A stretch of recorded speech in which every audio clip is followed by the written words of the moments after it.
좀 심하게 말씀드리면 네. 대통령께서는 본인이 무슨 일을 하셨는지 모르시는 것 같아요. 이렇게 왜 평소에 이렇게 기자들한테 얘기하거나 지난번에 또 정규재 TV 방송에서 얘기할 때 보면은 그래서 야 그리고 또 굴뚝같이 본인이 떳떳하다고 믿는 게 아닌가 저는 그런 생각까지 드는데 거기다 더 엎친 데 덮친 건 뭐냐면 변호인단들입니다. 도대체 변호인단들이 대통령을 위하자는 건지 해치자는 건지 알 수가 없어요. 세상의 바보 중에 제일 바보가 판사하고 검사하고 싸우는 사람이거든요. 근데 헌법재판관들을 모욕하고 화를 나게 만들고 이게 무슨 대통령을 위하는 변호사들입니까? 그러니까 재판관들도 아마 조금이라도 좀 동정감이 갔던 사람도 아마 마음이 돌아서지 않았을까 그런 생각까지 들 정도로 심했어요. 저는 오늘 그 부분 헌법재판소 결정문에 그 부분을 눈여겨봤는데요. 되게 그 두 가지 측면에서 좀 눈여겨봐서 첫째는 되게 알아듣기 쉽게 얘기를 했다. 제가 이제까지 다 본 건 아니지만 많은 헌법재판소의 결정문을 봤는데 문장이 제일 우리말다워요. 그래서 우리가 알아듣기가 되게 수월했다. 말로 듣는데도 논리적으로 이해가 다 되더라고요. 그 점 이제 무슨 말씀드리면서 이 헌법재판소의 탄핵심판의 성격이 형사재판과 다르다고 누누이 지금까지 얘기를 해왔습니다. 이 공무원을 파면할 때는요, 그 공무원이 이제 지난 시기에 무슨 잘못을 했는가, 이거 봅니다. 잘못을 했나? 잘못이 중대한가? 아울러서 함께 뭘 보냐 하면, 이 사람이 그 공직에 계속 남아있으면 계속 그럴 건가? 안 그럴 건가도 보거든요. 그러니까 그 잘못이 우연한, 일시적인, 순간적인 판단착오에 의한 것이었나? 아니면 이 사람 자체가 공부를 수행하는 공직자로서의 의식이 잘못되어 있고, 저런 뭐 부패라든가 뭐 이런 것들이 습관이 돼 있고 그래서 파면 안 시키면 앞으로도 계속 그런 식으로 공부 수행을 할 건가 이걸 함께 고려하거든요. 지금 신혜리 앵커께서 말씀하신 그 대목은 계속 대통령직을 수행하게 하면 앞으로도 계속 그럴 것이라는 판단을 한 거거든요.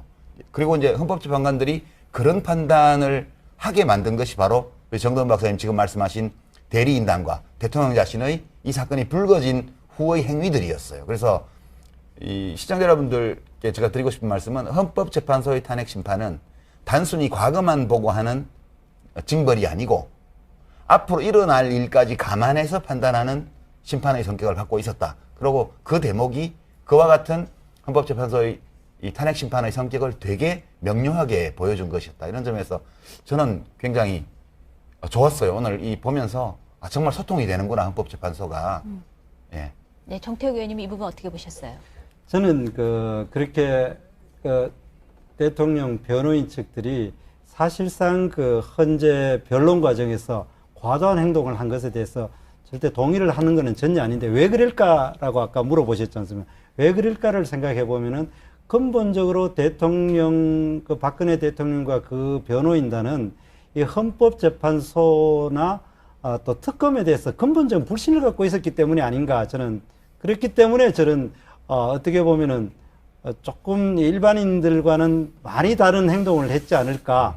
그러니까 이게 공정성을 기대했다 하면 어떻게든 그분들한테 잘 보이고 그분들의 마음에 영합하려고 하는 행동을 취했을 텐데 아예 그냥 거기서 태극기를 내 보인다든가 그리고 조금 어떻게 보면 입씨름을 하는 정도까지를 가는 그 행동은 근본적으로 그 헌재 재판 자체의 공정성에 대한 그리고 특검에도 또 비슷한 행동을 했는데 특검의 공정성에 대한 불신이 아마 그 마음속에 있었기 때문이 아닌가라고 생각합니다. 대리인단이 그렇다 치고 대통령 본인도 그랬다는 말씀이십니까? 예를 들면 검찰과 특검 조사에 응하겠다고 약속을 했는데 그 약속을 지키지 않지 않았습니까? 예, 그 이유도 불신 때문이라고 생각하시는 겁니까? 제가 잘했다는 뜻은 아니고 네. 아마 그랬을 가능성이 나는 크다 보면 다른 것으로는 어떠한 것으로도 정상적인 경우 같으면 저희들도 재판을 받거나 뭐 이렇게 하다못해 길을 가다가 교통수명한테 걸렸을 때도 교통수명한테 될 수 있으면은 참 잘 보이려고 하는 것이 상식인데 그런 행동을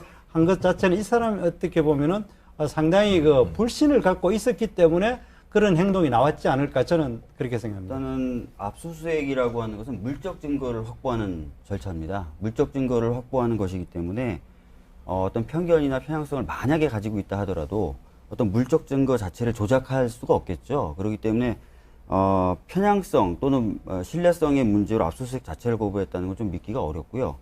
오히려 변호사 경험을 통해서 봤을 때는 방어가 어렵지 않았을까.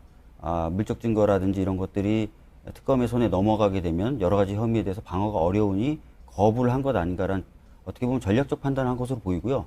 동일한 선상에서 판단될 수 있는 것이 바로 박근혜 대통령이 탄핵 심판정에 나올 듯이 하면서 최종적으로 안 나온 부분도 역시 같은 궤라고 저는 생각합니다. 나오면은 질문을 받아야 되고 질문에 대한 답변을 하는 과정에서 여러 가지 방어적인 측면에서 어려움이 있다고 판단했기 때문에 안 나온 것이라고 보거든요. 그래서 전반적으로 봤을 때는 사법적 방어의 어려움, 그것 때문에 압수수색도 거부했고 출석도 안 한 것이다. 이렇게 볼 수 있을 것 같습니다. 결국 현실을 이제 직시하지 않은 건데요. 자기 문제는 자기가 사실 잘 해결을 못합니다. 판단도 못하고. 그러니까 이제 주변 조언을 들어야 되는데 우리 소통에 문제가 많다는 건 이제 전 국민이 알잖아요. 그러니까 정말 외로웠던 것 같아요. 그러니까 누가 대통령님 이러시면 안 됩니다. 이렇게 해야 됩니다. 그런 얘기를 누가 감히 하지도 않고 또 그런 얘기를 했더라도 듣지도 않으니까 하지도 않겠죠. 저는 그런 외로움 혼자 결정하는데 그냥 다 맞춰주는 그런 구조가 지금 이런 사태를 불러일으켰지만 또 본인이 이렇게 탄핵 인용되는 결과가 나오기까지는 그런 소통 부재가 결정적인 역할을 하지 않았나 좀 그런 생각이 듭니다. 그러니까 다음에 대통령 되실 분들은요, 이거를 잘 보셔야 될 것 같아요. 누가 될지는 모르겠지만 대통령이 되면 그 자리가 주는 권위의 힘이 있어가지고 대통령이 되기 전부터 잘 알고 지내던 사람들조차 대통령 되기 전에는 아니 그거 안 됩니다, 아닙니다 이렇게 하던 사람들도 대통령이 되고 그 사람이 그리고 수석으로 뭐 장관으로 참모로 들어가게 돼 부하로 들어가게 되면 그것부터 말을 못 하더라고요. 이게 노무현 대통령 같은 경우에 굉장히 수평적이고 권위주의가 없는 분인데도 제가 그때 가끔 청와대에 들어가서 이렇게 회의 분위기나 이런 걸 보면 예전에 노무현 변호사 시절 국회의원 시절에 맞담배 피우면서 그 앞에서 대놓고 아니라고 하던 사람들도 수석을 하면 그 말을 못 하는 거예요. 그래서 저희가 그때 보면 밖에서 누가 들어가자. 밑에 있는 사람들은 말하기 어려우니까. 그래서 일종의 특공대 조직해서 들어가서 주말에 가가지고 그러면 안 됩니다. 이러면 안 됩니다. 이런 걸 막 했거든요. 그만큼 이 대통령 중심주의 국가에서 대통령 자신이 아니라는 말을 기꺼이 듣겠다는 자세를 보여주지 않으면 이 함정에 빠질 위험성이 되게 높아져요. 그래서 저는 박근혜 대통령 역시도 우리 정도현 의원님 말씀처럼 원래부터 소통을 원활하게 할 줄 아는 분이 아니었는데 더더군다나 대통령이 되니까 그 주변에 이렇게 하시면 안 됩니다라고 말할 사람이 아예 없어져 버렸던 거 아닌가 그런 의심을 좀 하죠. 저는 예. 이번에 것을 보면서 지난 대선 과정을 한번 복귀해 보면은 그분의 특징은 철저하게 언론과의 대화를 하거나 TV 토론 나오는 걸 극도로 피했습니다. 그런데 지금 대선 과정에서도 지금 여당의 가장 유력한 후보라 같은 것은 TV 토론, KBS TV 토론도 거부하고 MBC TV 토론도 거부하고 문재인 전 대표 얘기하시는 예, 겁니까? 그렇죠. 네. 그렇게 하고 거부하고 그냥 주어진 그 시나리오를 앵무새처럼 외우고 그다음에 자기에게 조직된 그 박수부대 박수치고 그러면서 그런 데만 나가고 그럼 제대로 된 뭡니까 그 연예 프로그램에 가가지고 뭐 신변 잡기 이야기 하는 데는 열심히 나가면서 정말 검증을 받을 수 있는 미국 대선 과정에서 보는 바와 같이 이 정말 1대1 또는 여러 패널대에 한 명을 두고 하는 집중 토론을 제대로 할 때에 그 사람이 제대로 네. 검증된다고 생각을 합니다. 네. 그런 저희가- 의미에서 우리는 과거에 네. 경험을 한번 복기를 해가지고 아까 알겠습니다. 유시민 작가님 네네. 이야기하셨듯이 정 의원님 대선 얘기는 저희가 잠시 후에 좀 해볼 그래, 거거든요. 탄핵 얘기 조금 더 하고요. 압수수색 관련해서 네, 좀 네. 먼저 정태호 의원님께서 박근혜 대통령이 잘못된 점을 이렇게 인정해 주시니까 굉장히 저로서는 반갑고요. 압수수색 관련돼서 한마디만 더 덧붙이면 안종범 전 수석의 그 수첩 39건이 나중에 청와대에서 나오죠. 그러면서 그 수첩이 나오면서 왜 청와대에 뒀냐 그랬더니 제일 안전할 것 같아서 거기다 뒀다 그랬습니다. 그 이야기는 청와대가 압수수색을 거부했을 이유를 간접적으로 저는 해명한다고 보고 아직도 청와대 내부에는 이 박근혜 대통령과 최순실 씨의 범죄 혐의를 입증할 만한 자료가 많을 것이다. 그래서 지금 탄핵된 이유이기 때문에 신속하게 압수수색이 좀 진행이 될 필요가 있다라고 생각을 합니다. 아니, 그거 다 처리해야 나오실 거예요. 그러니까 국민분들 중에는 네. 그런 의혹이 있어요. 아까 말씀하셨던 것처럼 정서적으로 못 받아들인다라고 보시는 분들도 있는 반면에 이 지금 끝까지 기각될 거라고 믿고 있다가 인용이 됐으니까 지금부터 차곡차곡 여러 가지 혐의를 입증할 만한 자료들을 없애고 계신 것 아닌가 그런 우려들을 하는 분들이 상당히 많습니다. 그럴 개연성은 거의 높죠. 그래서 청와대에서 그런- 오늘 바로 나가지 않은 이유가 네, 그것이다라고 그래서 의심하는 분들이 있다는 말씀이신 그런 거죠? 의혹을 없애기 네. 위해서라도 대통령이 확실하게 신속하게 내가 이러저러해서 못 나가고 있는 거고 언제까지 반드시 나가겠다라고 얘기를 할 필요가 있는 것입니다. 지금 안가로 옮겼다는 거 아닙니까? 일단 그게 아직 밝혀지지 않은 밝혀지지 그 않은 것들이. 점에 대해서는 네. 오늘 토론에서 언급하시는 건 좀 부적절할 것 같고요. 자, 저희가 오늘 그 탄핵 심판 결과 문제에 대해서 얘기를 해봤는데 사실 이번 탄핵 사태와 관련해서 가장 중대한 문제점이 무엇인가라고 한다면 이 나라가 두 동강이 났다고 할 만큼 이로 인해서 국론 분열이 굉장히 심각하다는 점일 것 같습니다. 그 점에 대해서는 뭐 모든 나오신 분들께서 공감하실 것 같은데요. 자, 만약 우리가 시간을 되짚어서 보자고 한다면 이 탄핵 사태와 관련해서 이렇게까지 국론 분열이 심각하게 만든 가장 큰 책임은 어디에 있다고 보십니까? 정치권입니까? 뭐 언론입니까? 아니면 어디입니까? 그거 대통령한테 있죠. 어디서 찾습니까, 그거를. 이 모든 일들이 다 대통령과 최순실 씨의 관계에서 비롯된 건데요. 그러니까 대통령 자신의 행위로 인해서 불가피하게 이렇게 정치적 대립이 심화되고 국민들이 들고 일어나는 사태로 온 거고요. 제가 우리 앵커 진행자의 말씀에 토다는 건 아닌데 또 다시 해도 됩니다. 네. 이 국론 네. 분열이라는 이 프레임이요. 국론 분열이라는 이 용어요. 이거는 민주주의하고 저는 안 맞는 거라고 생각해요. 어느 민주주의 국가가 어떤 중요한 정치적인, 사회적인, 정책적인 쟁점에 대해서 온 국민이 하나의 입장을 가지고 있습니까? 그거는 정상적인 민주국가가 아니거든요.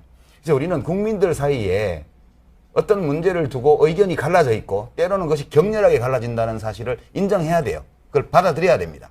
그러니까 국론 분열이 문제다 이렇게 말하는 순간 문제를 처리할 길이 없어져요. 일단 어느 쪽이 옳고 어느 쪽이 그러든 간에 두 개로 쪼개지고 나면 그다음부터는 다 통합해야 된다고 주장하는 거예요. 그러면 옳고 그름도 안 가리고 불법 합법도 안 가리고 그럼 다 덮고 그냥 우리 대동단결 하자고요. 그러니까 저는 이런 식으로 현재의 사태를 심각한 국론 분열, 사회적 혼란, 그래서 통합이 필요하다. 이런 식의 논리 자체를 저는 받아들일 수 없어요, 개인적으로. 네. 예. 저는 국론 분열이라는 말 자체에 동의를 할 수 없는 게요. 네. 뭐 전부 다 생각이 같을 수는 없잖아요. 이견이 있을 수 있죠. 근데 지금 찬성과 반대가 4대 1이거든요. 그 정도면 뭐 국론이 굉장히 거의 뭐 하나로 모아진 거나 마찬가지죠. 저는 그걸 분열이라고 보는 게 좀 지나치다고 생각합니다. 저는 그 우리 정두원 의원님 말씀에 뭐 일부도 동의하지만은 그러나 지금 언론에서 이야기했듯이 4대1 그런 거는 여론조사상이 그렇고 여론조사제 응답률이 기본적으로 직접 전화를 하면 20% 정도 되고 ARS 같은 경우는 7% 정도밖에 안 되기 때문에 그렇게까지 실제 국론이 한쪽으로 쏠려 있다고 생각하지 않고 이 뭐 진보 보수라 표현해야 됩니까? 아까 밖에서 우리가 이 극단 우익이라고 이야기했습니다만은 그러나 지금 이 순간의 문제는 태극기를 흔드는 분들이 이 헌재 결과에 대해서 진심으로 승복하느냐 수용하느냐가 지금 가장 핵심입니다. 그런데 그 태극기를 흔든 분들이 기본적인 마음가짐은 탄핵을 부결을 시켜야 된다, 기각시켜야 된다는 요구도 있지만은 자기들이 평생 동안 가져왔던 나라를 지키고 또 가난한 나라를 이렇게 잘 살게 했는데 그것이 어느 날 순간에 무너질지도 모른다는 불안감 때문에 그렇게 폭풍한설이 몰아치는 아스팔트에서 태극기를 흔들면서 목이 터져라 대한민국을 외치는 겁니다. 그거를 어떻게 보면 굉장히 좀 퇴행적인 모습만으로 볼 것이 아니라 또 순수한 면도 우리가 이해를 해줘야 됩니다. 그런데 이것이 그 원인이 어디냐에 대해서는 난 변론으로 하고 앞으로 이것이 개선될 가능성이 있느냐를 봤을 때 오늘 아까 그 추미애 대표께서 그 성명을 발표할 때 나는 정말 놀랐습니다. 그거 보면은 1500만 촛불 민심의 위대한 승리이고 시민혁명의 그 완성이고 그리고 또 절대 승복 이런 용어를 그대로 이야기를 했습니다. 이렇게 된다면은 이 문제는 이제까지 원인은 어떻게 됐든 간에 앞으로 이 문제는 더 골이 깊어질 가능성이 나는 높다고 봅니다. 제가 아까 예. 우리 유시민 그 작가님 이야기했듯이 뭐 어쨌든 이게 뭐 더 이제 엄격하게 하자고 이야기하는 주장을 하는 것 같아 보이는데 저는 우리 국민이 이 1,500 촛불 든 사람만 있는 것이 아니고 5천만 명이고 그리고 또 시민혁명이 위대한 승리인 만큼 항상 우리 인류 역사에 보면은 혁명의 뒤에는 그만큼 반작용도 있고 이미 나타나기 시작하지 않습니까? 이렇게 될 때에 정말 그리고 절대 승복하라. 우리가 승리했기 때문에, 위대한 승리를 냈기 때문에 절대 승복하라. 이런 마음가짐보다는 정말 어떻게 보면은 그분들의 순수한 마음을 이해해주고 그렇게 될 때에 우리 사회가 네. 좀 더 포용적으로 알겠습니다. 갈 수 있다고 저는 네네. 생각합니다. 근데 이제 그게 4대1이든 뭐 3대1이든 10대1이든 어쨌든 민심이 분열돼 있는 것은 아까 국론 분열이라는 말을 쓰는 것 자체에 반대한다고 하셨지만 그러니까 어쨌든 민심이 분열돼 있는 것은 사실 아닙니까? 아니 그거는 네. 분열된 게 아니에요. 서로 다른 원래 생각을 서로 가지고 다른 있는 생각이 것이다. 있는 게 정상적인 상태예요. 네. 이렇게 대통령 탄핵에 대해서 100% 국민이 어느 한쪽으로 의견이 같아야 정상적인 상황이고 지금이 비정상이 아니고요. 네. 지금이 정상이고 만약 그리 됐다면 그게 비정상인데 지금 정태호 의원님 말씀 중에 제가 동의할 부분도 있어요. 예컨대 정치인들이 승복하라 이렇게 얘기할 때는 그건 자기들끼리 얘기해요. 주권자인 국민은 승복 안 해도 돼요. 왜냐하면 어차피 헌법재판소의 결정은 불복할 방법이 없어요. 절차로는. 단심제니까요. 네. 단심제고 다른 불복 절차가 없기 때문에 그냥 이거는 수용할 수밖에 없는 거예요. 결과를.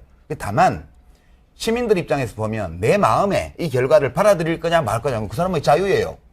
그리고 나는 이 헌재의 결정을 승복 못하겠다, 인정 못하겠다, 수용 못하겠다 이렇게 해서 그 의사표시를 하러 광장에 나오는 것도 그 사람의 자유예요. 그 사람들이 그렇게 태극기를 흔들고 뭐를 하든 다 자유예요. 우리가 그걸 인정해줘야 된다고 봐요. 한 가지 조건이 그러면 그런 분들하고 지금 탄핵을 찬성한 분들하고 대한민국 안에서 어떻게 통합되어 있을 거냐. 그거는 의사표현을 하는데 지켜야 될 법적 절차, 사회상규 이것만 지키면 돼요. 그러니까 폭력 안 쓰고 자기 의견에 동의 안 해준다고 해서 때리고 이런 거 하지 말고 그냥 평화적으로 자기 의사표시하고요. 경찰은 그분들의 표현의 자유, 집회의 자유, 시위의 자유를 다 보호해줘야 돼요. 하고 싶은 만큼 하도록 그렇게 해서 다른 의견을 가진 채로 이 사회의 제도와 이 관행과 문화 안에서 공존하면 그게 통합되는 거죠.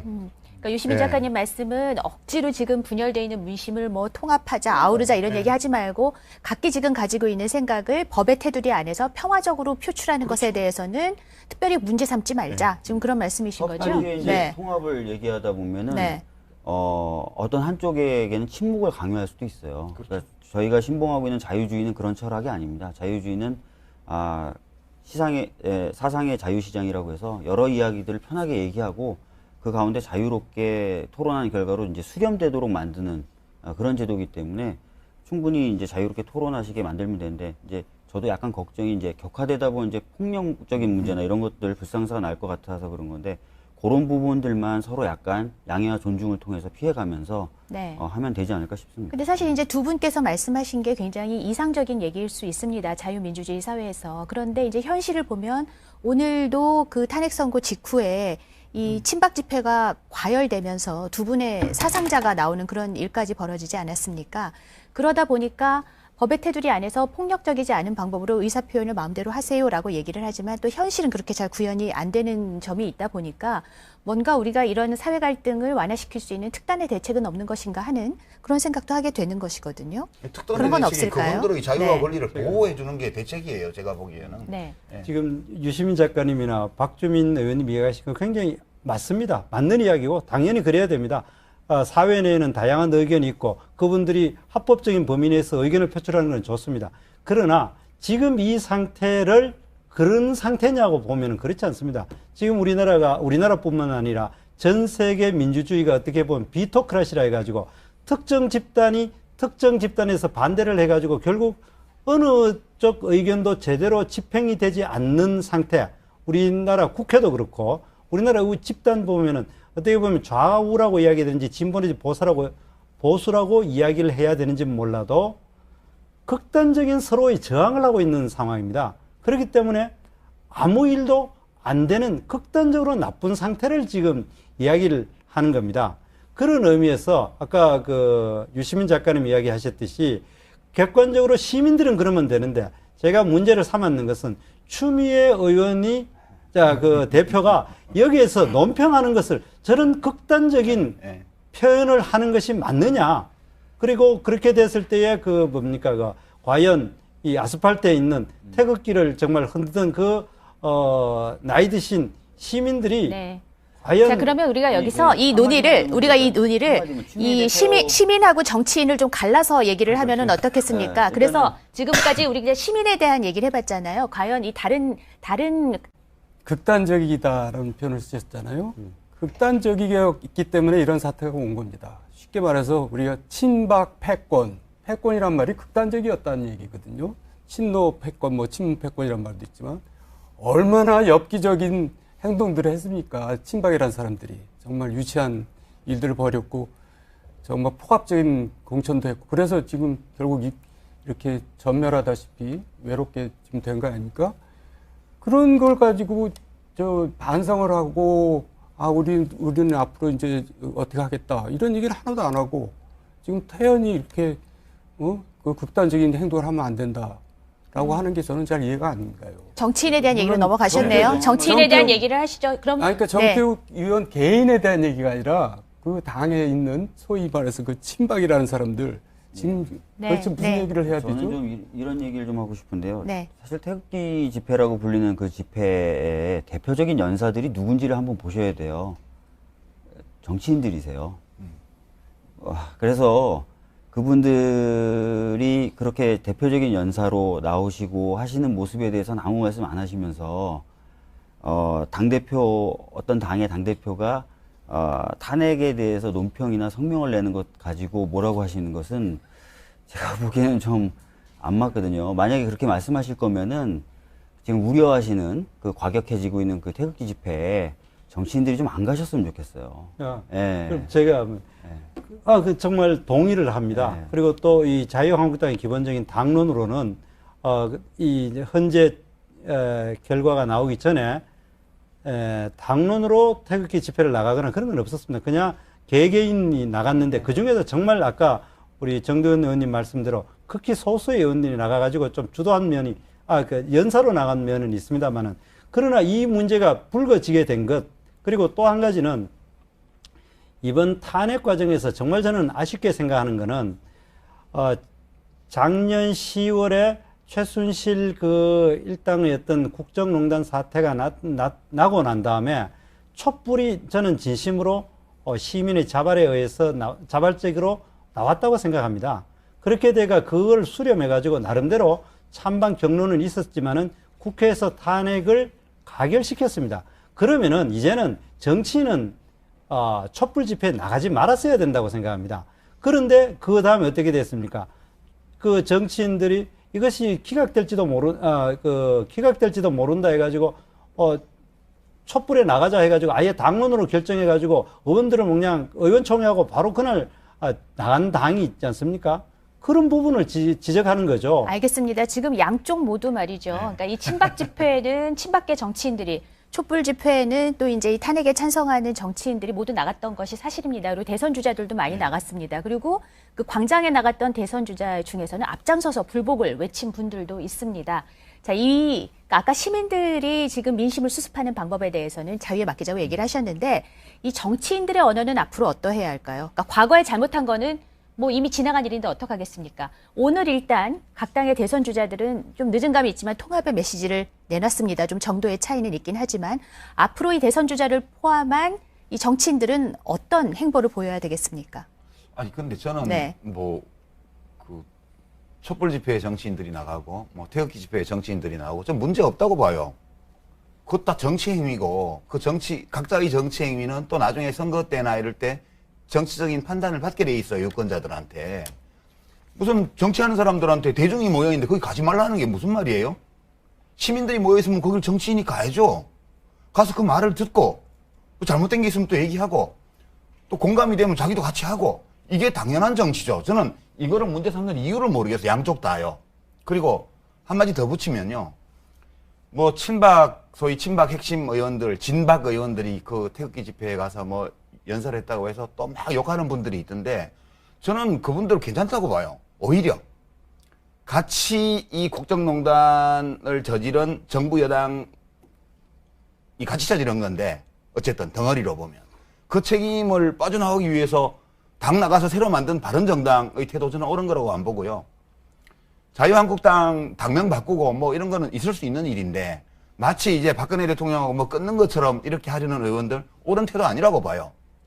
박근혜 대통령이나 과거 집권당의 잘못에 대해서 반성할 게 있다고 느끼면 그걸 국민 앞에 우리 이런 점 잘못됐다고 생각한다고 얘기를 하고 그래서 그거는 이렇게 앞으로 고치겠다고 얘기를 하고 그러나 우리가 보수 정당으로서 국가 운영에 이런 원칙과 방침을 가지고 있기 때문에 이걸 가지고 앞으로 계속 국정수습을 하고 앞으로 정치를 해나가겠다. 이런 태도를 취하는 게 맞죠. 근데 지금 보면 박근혜 대통령 지지율이 바닥으로 가고 뭐 검찰과 특검에 의해서 피의자로 규정이 되고 헌법재판소에서 탄핵을 당하니까 이제 슬금슬금 다 도망친단 말이에요. 책임 정치의 원리에 비춰보면 이거 말도 안 되는 거거든요. 저는 그래서 개인적으로 그 태극기 집회에 나가서 말씀하시는 분들 그 내용에는 100에 1개도 동의 안 돼요. 내용상으로는. 그러니까 같이 당을 안 하는 거죠. 과거에 제가 정치를 할 때에도. 그 차이 나는 거 당연한 거예요. 그러나 그분들이 나름 책임지는 태도라고 봐요, 저는. 그래서 그거 자체를 뭐 정치인들이 하면 안 되는 걸 하는 것처럼 이건 아니라고 보고요. 그거 하는 분들 있고 또 한쪽에서는 그렇게 뭐 생각이 달라서 막 다투는 사람들 사이에서 또 어떻게 공존해 볼 수 있는 어떤 방법을 찾는 정치인들도 있고요. 그러면 그 사람들은 또 그 사람들대로 평가를 받겠죠. 이 모든 것들이 민주주의를 하는 국가에서 매우 정상적으로 벌어질 수 있는 일이라는 걸 우리가 일단 인정하는 데에서 문제 해결이 시작될 거다. 저는 그렇게 말씀드립니다.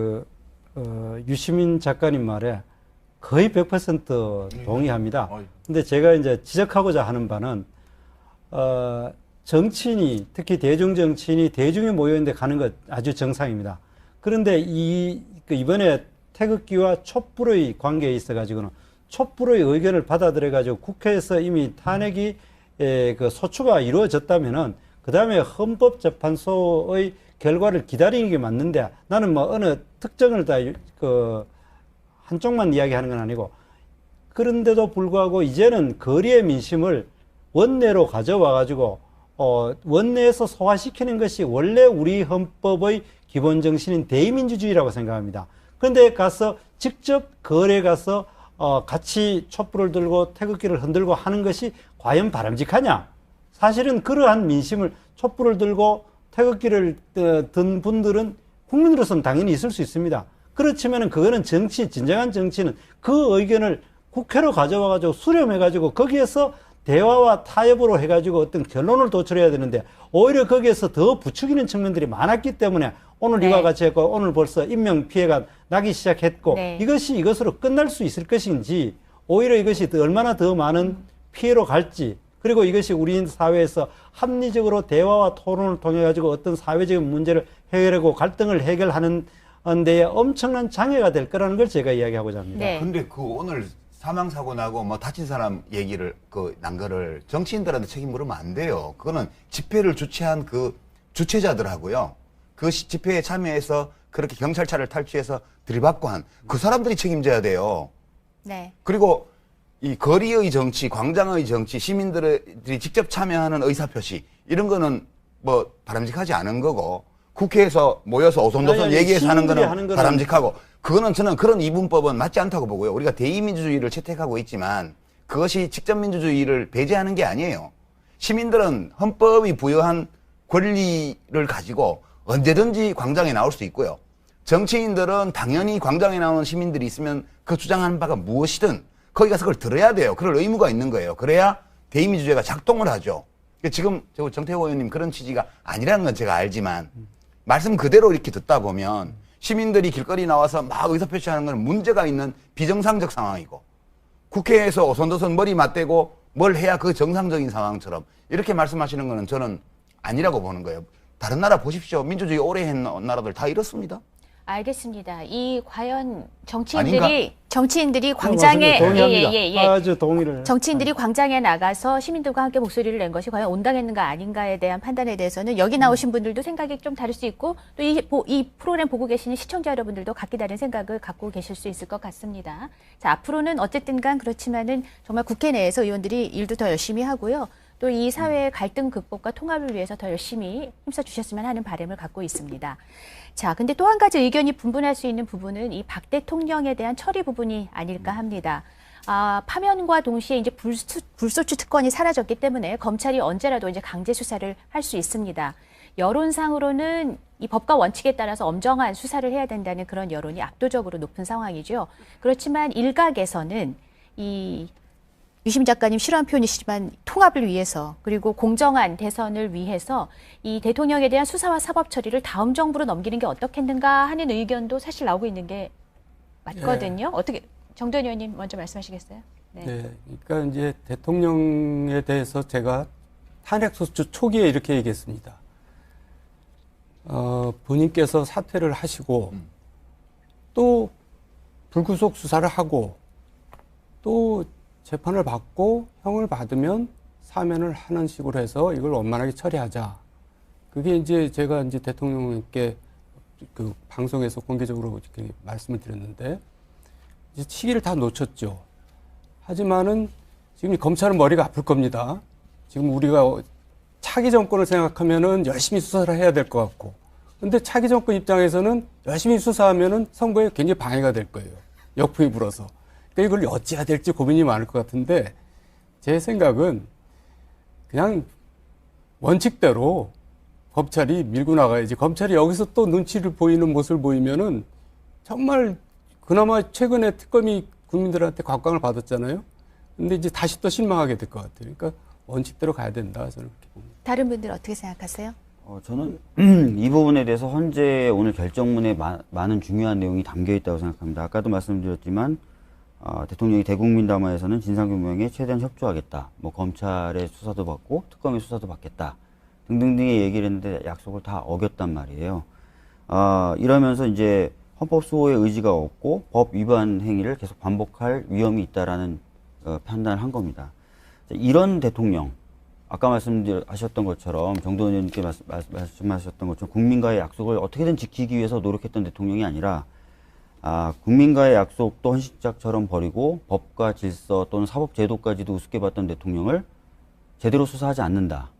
또 수사 후 기소가 된 상태 또는 재판에서 판결을 받은 상태에서 곧바로 사면한다. 이것은 총체적으로 법치주의를 부정하는 것으로 다가올 것입니다. 그래서 대선 이후로 넘기자는 그런 주장에 대해서는 어떻게 생각하세요? 그것도 좀 전 솔직히 이상하다고 생각합니다. 원칙대로 법과 원칙대로 하는 것이 가장 맞다고 생각합니다. 예. 정태욱 의원님.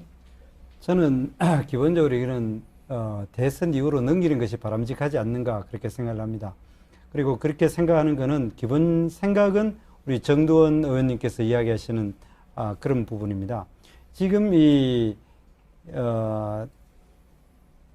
검찰 수사나 또 대통령 선거에 가장 중요한 것은 공정성이라고 이야기할 수 있습니다. 공정성과 적정성이라 이야기했는데 지금 어쨌든 탄핵은 받았지만 상당히 이제 아직 국민의 지지를 열성적인 지지를 받는 전직 대통령을 수사를 했을 때에 거기에 가져오는 대선에 미치는 영향이 굉장히 크다고 생각하고 실제로 그런 경험도 있지 않습니까? 그런 의미에서 대선에 대한 영향을 미친다는 측면에서 하나의 측면이 있고 또 한 가지는 지금 이 측면이 어떻게 결론이 나더라도 결국에는 공정성 시비는 걸릴 수밖에 없지 않겠는가.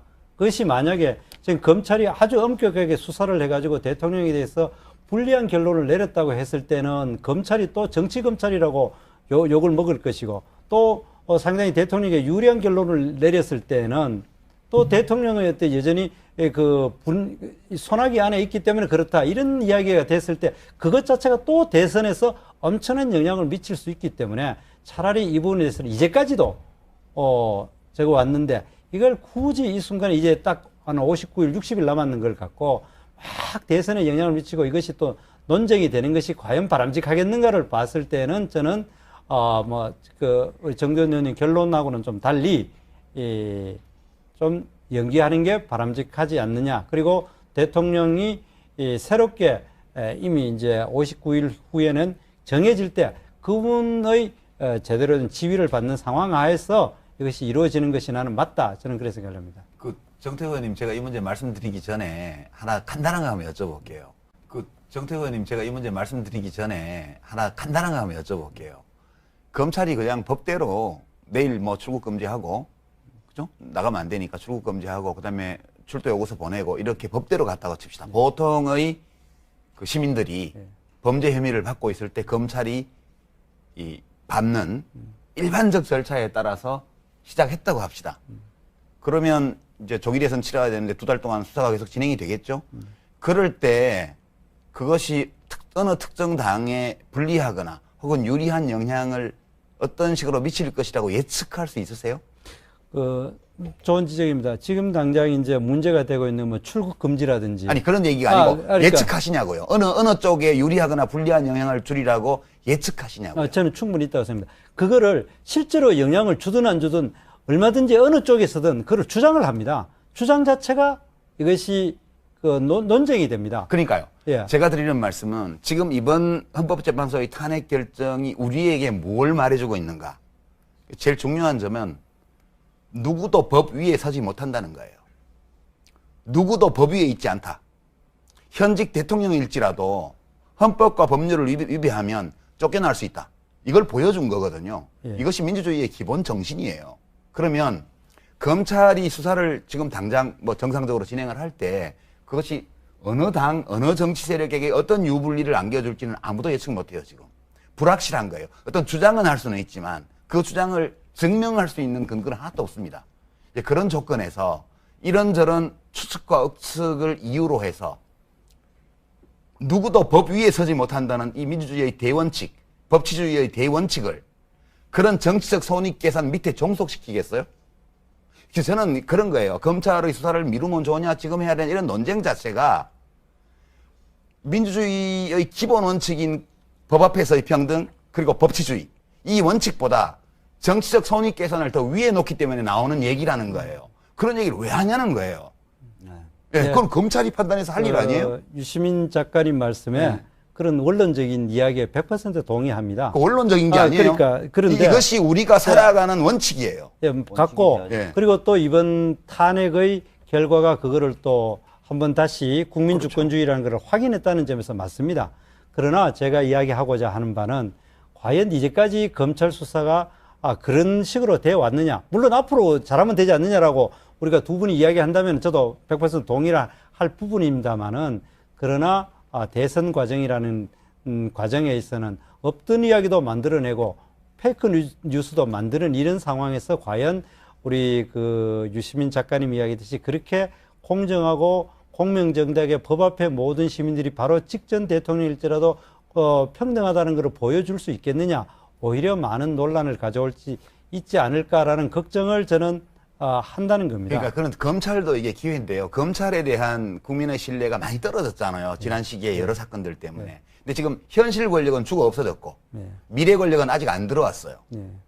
그런데 이 2달의 과도기 동안에 그 황교안 총리의 내각이 이제 관리를 하게 되는데 계속해서 그러면 총리 대통령 권한대행 총리도 박근혜 대통령이 임명한 사람, 법무부 장관, 검찰총장 다 대통령이 임명한 사람이에요.